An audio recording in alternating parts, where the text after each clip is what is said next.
The book connects to the ones who walk away from Omelas by discussing moral dilemmas people face when making decisions.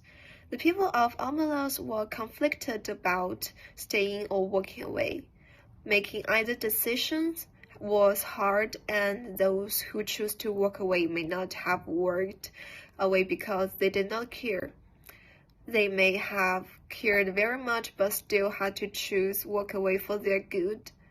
The writer writes, as a consequence, the beliefs that you indulge when you reflect about morality do not necessarily govern your emotional reactions, and the moral intuition that come to your mind in different situations are not internally consistent. In thinking as a hobby, the author classifies people as grade 1, 2, and 3 thinkers, insinuating there are 3 levels of thinking.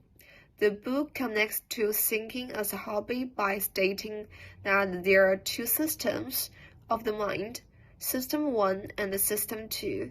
System 1 operates automatically and almost on impulse, and it has no sense of voluntary control, while System 2 gives attention to the thoughtful effort one has to put in, which requires concentration, choice, and reasoning.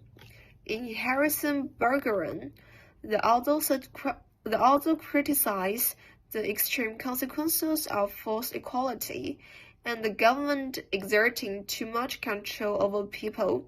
He argued that it could possibly take away people's independence of thought and choice, and in extension, their individuality. This book connects to it by discussing the anchoring effect that influences people's beliefs, choices, and decisions. He writes, we were not the first to observe the effect of anchors, but our experiment was the first demonstration of its absurdity. People's judgments were influenced by an obviously uninformative number. In the Damned Human Race, Twain argued that human beings are self-centered and trust their own beliefs because they believe they are superior. This book connects to it when the author discusses intuition and says people trust their intuition easily, but they should learn to be guided by logic. He writes, your probability that it will rain tomorrow is your subjective degree of belief, but you should not let yourself believe whatever comes to your mind. To be useful, your beliefs should be constrained by the logic of probability. In self-reliance, the author argues that people should trust their intuition and abilities instead of relying on other people. In Civil Disobedience, the author urges people to speak up against the injustices of the government without fearing the leaders of the majority who voted them into office.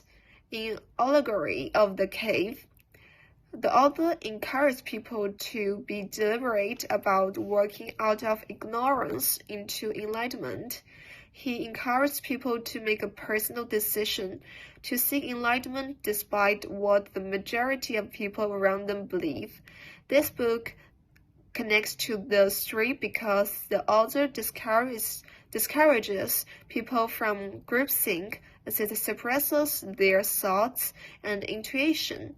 He writes, as a team coverage on a decision, and especially when the leader tips her hand, public doubt about the wisdom of the planned moves are gradually suppressed and eventually come to be treated as evidence of flawed loyalty to the team and its leaders.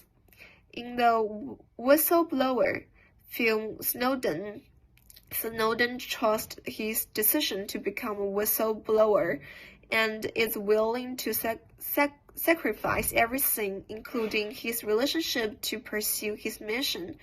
This book connects to the film when the author describes a bias, the exaggerated optimism of the planning fallacy. He writes, optimists believe that the decisions they make are more prudent than they really are, and the loss of avarice decision makers correctly reject marginal propositions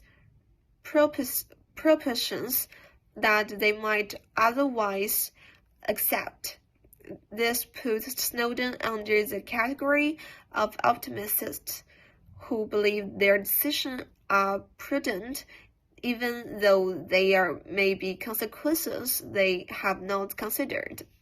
This book is connected to my definition of critical thinking by acknowledging the existence of the subconscious mind that controls most of our thoughts unknowingly. The author writes, most impressions and thoughts arise in your conscious experience without your knowing how they got there.